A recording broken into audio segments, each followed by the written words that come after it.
ये कहानी एक नए घर को लेकर है जिसमें अजीबोगरीब घटनाएं होने लगी थी। नीलेश नाम का लड़का बेंगलुरु शहर में अपने गांव से रहने के लिए और जॉब करने के लिए आया था। वहां पे वो एक घर लेता है, लेकिन धीरे धीरे उसे बहुत सारे रहस्यों का सामना करना पड़ता है। रातों में सुनाई देती हंसी, मोमबत्तियों में एक अजीब सी चमक और कुछ ऐसी सुपरनेचुरल पावर जिनका सामना करते करते नीलेश कमजोर पड़ जाता है। जब भी हम किसी नए शहर में जाते हैं तो हमारे दिमाग में और दिल में 100 बातें चलती हैं, 100 डर होते हैं, 100 थॉट्स चल रहे होते हैं, अच्छे भी बुरे भी। ऐसा ही नीलेश के साथ भी हो रहा था जब वो अपने घर से दूर बेंगलुरु शहर में नौकरी करने के लिए आया हुआ था और उसके बाद एक दोस्त की मदद से उसको ऑफिस के पास से एक शांत कमरा मिल गया। शुरुआत में नीलेश का वर्कलोड बहुत ज्यादा था। वो जैसे ही कमरे पे आता था, काम से इतना थका हुआ होता था, आके तुरंत सो जाता था। लेकिन तीसरी रात एक अजीब सी घटना होती है। नीलेश का कमरा बिल्कुल शांत था। नीलेश अपने कमरे में सो रहा था, उसके कमरे में सिर्फ चांद की रोशनी आ रही थी।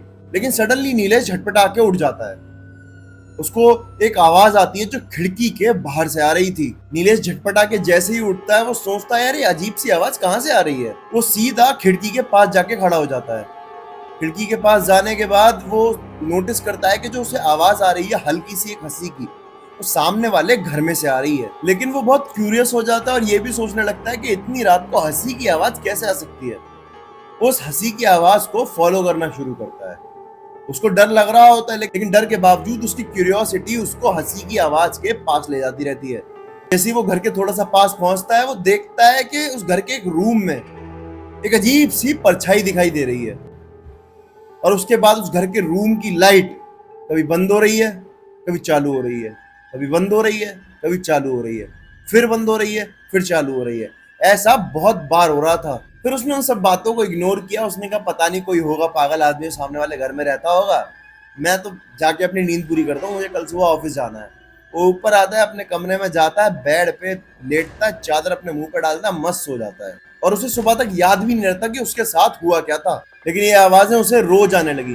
कुछ दिन उसने ट्राई किया कि मैं इन आवाजों को इग्नोर कर दूं, लेकिन जितना वो इन आवाजों को इग्नोर करता था, वो आवाजें उसे उतना ही ज्यादा परेशान करने लगी, उसे उतना ही इरिटेट करने लगी। एक दिन उसने हिम्मत करके उस घर की तरफ जाने की कोशिश करी कि मैं उस घर के अंदर जाऊंगा, लेकिन वो गया नहीं। वो अपनी खिड़की की तरफ गया और उस खौफनाक घर की तरफ देखने की कोशिश करता रहा, लेकिन उसको वहां कुछ दिखाई नहीं दे रहा था। हालांकि आवाजों की गूंज फिर भी उसकी कानों में लगातार सुनाई दे रही थी और वो गूंज बढ़ती ही जा रही थी। वो पूरी रात सो नहीं पाया, बहुत ज्यादा इरिटेटेड था। कभी बेड पे लेट जाए, इधर की करवट ले, उधर की करवट ले, पानी पी ले। वो बहुत ज्यादा परेशान सा हो गया था। रात के करीब 2 बजे ठीक वो खिड़की के पास गया तो उसने नोटिस किया उस घर के गेट के पास एक लाइट जली हुई है। वो उस टाइम पे उस रहस्य को, उस मिस्टीरियस चीज को और झेल नहीं पाया और वो उधर की तरफ जाने की कोशिश करने लगा। वो बहुत ज्यादा इरिटेटेड तो था ही, उसकी नींद पूरी नहीं हो रही थी कई दिनों से, वर्कलोड भी बहुत ज्यादा था। वो गुस्से में अपने कमरे से बाहर निकलता है, सीधा उस घर के गेट पे जाता है, उस गेट को जोर जोर से पीटने लगता है। काफी देर पीटने के बाद भी उस घर के अंदर से कोई रिस्पॉन्स नहीं आता। इतनी देर गेट बजाने के बाद भी जब उसको कोई रिस्पॉन्स नहीं आता, वो और चिढ़ जाता है। वो घर की खिड़की की तरफ जाता है, लेकिन जब उसने घर की खिड़की को खोला तो जो उसने देखा, उसको देखकर उसकी आंखें फटी की फटी रह जाती हैं। उसने देखा एक कमरे के अंदर 2 लड़कियां हाथ में मोमबत्ती लेके खड़ी हैं और जिनकी शक्ल बहुत अजीब और भयानक है। जब नीलेश ने ये सब देखा तो उसकी हालत खराब हो गई। वो ऐसा हो गया कि भाई क्या हो गया, ये क्या, मैं क्यों आ गया इस घर में, मैं शहर में ही क्यों आ गया। उसकी आंखों में कोई भी इमोशन नहीं दिखाई दे रहा था। उसकी आंखें एकदम ब्लैंक थी, उसकी बॉडी कोई मूवमेंट नहीं कर रही थी। लेकिन जो नीलेश ने देखा, उसने नीलेश की रूह को पूरी तरह हिला के रख दिया था। मोमबत्ती की जो लौ थी, मोमबत्ती के ऊपर जो फायर थी, वो इस तरीके से हिल रही थी, इस तरीके से चल रही थी जैसे किसी बहुत ही ज्यादा सुपर नेचुरल पावर के वो कंट्रोल में हो, उस मोमबत्ती की लौ को कोई कंट्रोल कर रहा हो। ये इंसिडेंट देखने के बाद नीलेश उल्टे पांव अपने कमरे की तरफ भागने लगा, लेकिन उसका ऐसा महसूस हो रहा था कि कोई चीज उसका पीछा कर रही है। वो जल्दी से अपने कमरे में, अपने बिस्तर में गया और वहां जाके दुपक गया। लेकिन तभी अपने आप उसके रूम का पंखा चालू हो गया। नीलेश की हालत खराब हो गई। नीलेश का जो डर था वो उसके पीक पे पहुंच चुका था। नीलेश ने फिर भी हिम्मत नहीं हारी, उसने अपनी आंखों को बंद कर लिया और सोने की कोशिश करने लगा। जैसे तैसे वो रात कटी। नीलेश की सांस में सांस आई कि भाई ठीक है, बस क्या हो गया मेरे साथ। वो मकान मालिक के पास गया। उसने मकान मालिक से सीधा सीधा जाके पूछा कि अंकल जी मेरे को एक बात बताओ, ये जो सामने घर है इसकी स्टोरी है क्या, कोई कुछ रहता है क्या इसमें, क्या सीन है? क्योंकि कल जो मैंने देखा है ना, उसको देखने के बाद मेरे समझ में नहीं आ रहा मैं रिएक्ट कैसे करूं। आप मुझे बताओ ये है क्या? तो मकान मालिक कहता है, नीलेश बेटा इस मकान की कहानी ऐसी है जो तुम्हारी रूह तक कपा देगी। तो उसके मकान मालिक ने बताया, कई सालों पहले यहाँ पे एक परिवार रहा करता था, बहुत हंसता खेलता, बहुत जॉली नेचर का परिवार, जिसमें एक पति पत्नी थे और दो बेटियां थी। लेकिन एक दिन अचानक से उनके घर का मेन मैन, वो आदमी, उन बच्चियों का बाप गायब हो जाता है। उनके परिवार ने, मोहल्ले वालों ने, पुलिस ने बहुत कोशिश करी, लेकिन वो इंसान मिलता ही नहीं है। लेकिन उसके बाद उस घर में अजीब अजीब इंसिडेंट होने लगे। लोग बताते थे मोहल्ले में जो आसपास रहा करते थे कि जो औरत है और उसकी जो दो बेटियां हैं वो अजीब तरीके से घर में मोमबत्ती जलाकर घूमते हैं और बड़ी मिस्टीरियस, बड़ी क्रीपी हरकतें करते हैं। उनके इस मिस्टीरियस बिहेवियर से धीरे धीरे मोहल्ले वाले भी परेशान होने लगे। मोहल्ले वाले भी डरने लगे कि क्या ब्लैक मैजिक कर रहे हैं, कि कर क्या रहे हैं। एक दिन मोहल्ले के एक अंकल जी बहुत ज्यादा परेशान हो गए, उन्होंने पुलिस को बुला लिया।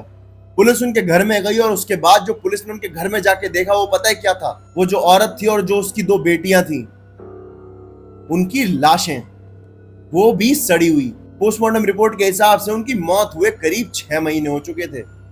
उनकी लाशें वहां 6 महीने से पड़ी हुई थी।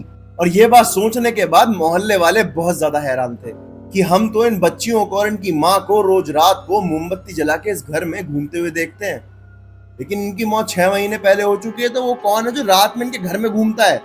और ये भी पॉसिबल नहीं है कि कोई इंसान इतना ज्यादा, मतलब उसमें सहन शक्ति हो बदबू झेलने की, कि 6 महीने से सड़ी हुई लाशें जहां पे हैं उस घर में जाके ऐसे रात में मोमबत्ती लेके घूम सके। इतनी हिम्मत भी होनी चाहिए भाई लोगों में। मोहल्ले वाले बहुत कंफ्यूज थे। फिर कुछ टाइम बाद मोहल्ले वालों को पता चला कि उस औरत ने अपने खोए हुए पति को वापस बुलाने के लिए कोई तांत्रिक क्रिया यानी ब्लैक मैजिक परफॉर्म किया था, जिस वजह से ये सब हो गया। जिस ब्लैक मैजिक के शिकार में उसकी दो मासूम बच्चियां भी आ गईं। और आज भी लोग उस घर के आसपास अजीब अजीब इंसिडेंट होने का दावा करते हैं। घर की खिड़कियों पे और गेट पे परछाइयों का दिखना, रात में सुनाई देने वाली हल्की हल्की फुसफुसाहटें, रात में सुनाई देती हल्की हल्की हंसी, रात में सुनाई देती दो बच्चियों की बात करती आवाज, रात में सुनाई देती एक माँ की अपनी बच्चियों को डांटते हुए आवाज, रात में सुनाई देती किसी के चीखने की और किसी को बुलाने की आवाज। और उन अंकल ने बताया कि कई बार ऐसा होता है जब रात में उस घर को कोई देख ले तो वो घर उसको किसी ना किसी तरह अपने पास बुला ही लेता है। और उन अंकल ने यह भी बताया कि इस घर के अंदर कितने राज अभी और दफन है, ये तो हमको, तुमको या मोहल्ले वालों को या पुलिस को पता ही नहीं है। ये सब सुनने के बाद नीलेश के आसपास सन्नाटा छा जाता है। उसके कान में एक अजीब तरीके की सीटी बजने लगती है। उसको ऐसा लगता है कि मेरा दिमाग मेरे काबू में ही नहीं है। तब नीलेश को ये रियलाइज होता है जब वो अपने कमरे में जाके शांति से बैठता है कि कुछ राज ऐसे होते हैं, कुछ घर ऐसे होते हैं, कुछ चीजें ऐसी होती हैं जिनके साथ छेड़छाड़ नहीं करनी चाहिए। कहते हैं ना, नेचर से नहीं लड़ सकते, और ये चीजें तो नेचर से ज्यादा खतरनाक होती हैं। और वो जो बेंगलुरु का घर है वो आज भी वहीं खड़ा हुआ है, कई सारी खौफनाक किस्से और कहानियों के साथ। और जो भी उस घर के रहस्यों को जानने की कोशिश करता है वो हमेशा के लिए उस घर की यादों में खो के रह जाता है। उसके बाद अगले दिन ही नीलेश ने उस घर को छोड़ दिया। लेकिन ऐसा नहीं होता ना, घर छोड़ने के बाद आपके वो खौफनाक इंसिडेंट आप भूल जाओ। वो यादें, वो इंसिडेंट नीलेश के दिमाग में आज भी हैं, और उनको याद करके नीलेश आज भी रात में हड़बड़ा के, झटपटा के उठ जाता है। उसे आज भी सपने में वो दो लड़कियां, वो बच्चियां मोमबत्ती हाथ में लिए हुए दिखाई देती हैं। उसे आज भी सपने में वो घर दिखाई देता है। उसे आज भी उस घर के अजीब अजीब डरावने सपने आते हैं और वो इस वजह से रात में सो नहीं पाता। नीलेश ने स्टोरी को जब मेरे को भेजा तो पर्टिकुलर नोट, मतलब नीचे लिख के भेजा कि भाई इस घर को देखने के बाद, इस घर के आसपास जाने के बाद करीब 5 से 10 साल से ज्यादा हो चुके हैं, लेकिन आज तक मैं चैन की नींद नहीं सो पाया हूं। ये थी नीलेश की कहानी। अगर आपकी ऐसी कोई कहानी है तो आप मेरे को इंस्टाग्राम पे डीएम कर सकते हो।